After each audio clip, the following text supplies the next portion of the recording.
Our group had a discussion in the beginning of this documentary, and we established that we would like school to teach us more about finance, family life, and success after high school and college. Success to us is personal satisfaction. Yes, in a way. Sort of when I was at the barracks and everything like that, when W-2s came around and learning how to do taxes, and maybe it was more on my part because I should have taken more marketing and business classes, sort of figure out more how to do personal finance on a level. Even though personal finance is a class you have to take, I didn't really learn too much of it, and so I was feeling kind of overwhelmed when I got it. But overall, like as far as it prepared me for life on my own, uh, there's not much you can do on the school level, but I thought Afton did a pretty good job. I think, again, depends on what you mean by work. Are you just talking, they do more worksheets, or, they read more books, or, does that mean work? Or does going home and to a single parent home where the family's struggling and they take care of kids, they clean the house, they may have a job and help contribute to the bills in the house. There may be, a lot of things going on in kids' lives. And so, some kids can't take honors because their work is, they have to balance what they're, working towards. I really have come in contact with so many amazing kids, and not a one of them would take an honors course. So to me, the honors course just simply means that you may have the supports in your home to be able to do that, but doesn't mean they're sharper than a kid who doesn't have those supports. They're just having to sharpen their skills somewhere else. So hard work, that can be viewed in many different ways. I think some students work harder than other students. It doesn't matter if they're honors or not. Honor students, I think the biggest difference is that they like reading, they enjoy reading more, or they know how to get through reading. I think it's, from the classes, I do have an honors world history class, and they have to read, and I would say pretty much 98% of them do. And so there's different. If I gave a reading assignment in my other classes, I would probably only have a third of my class actually read. And it might be just simply because they just don't read well enough. But I think also there's kids that simply take honors courses because they like the academic challenge. They know they can do the work. They have been, the years prior to high school, they have been privy to, like the supports necessary for them to excel. And that starts all the way down in the primary grades. If students want to change something, they can. And it starts with education. It starts with information. It starts with gaining a perspective and like starting somewhere.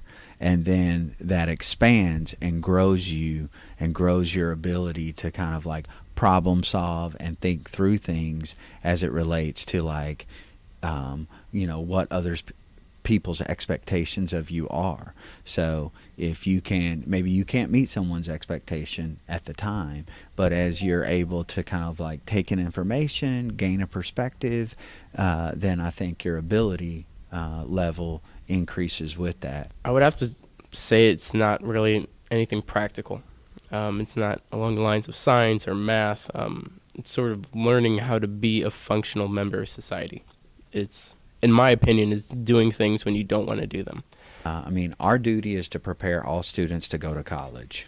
Some kids do not choose that. They may choose to go into, the work field, or they may choose to go into tech school, or, something along that line, military, any of those kind of programs.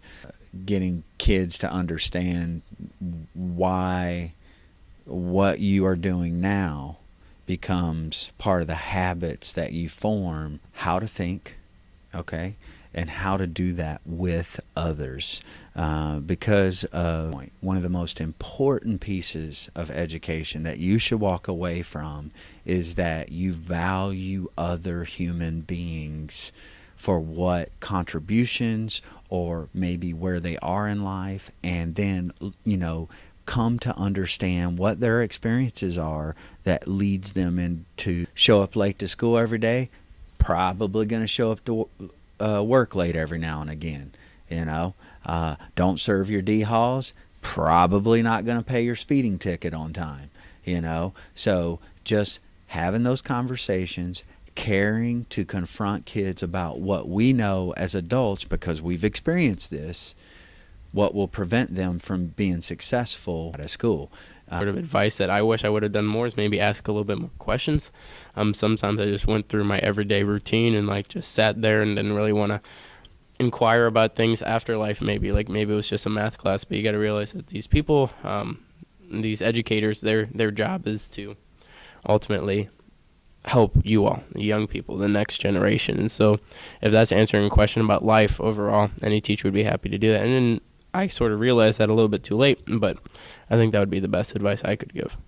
I'm old, so when I was in high school, they did not have some of the luxuries that you have now. We did not have a college counselor.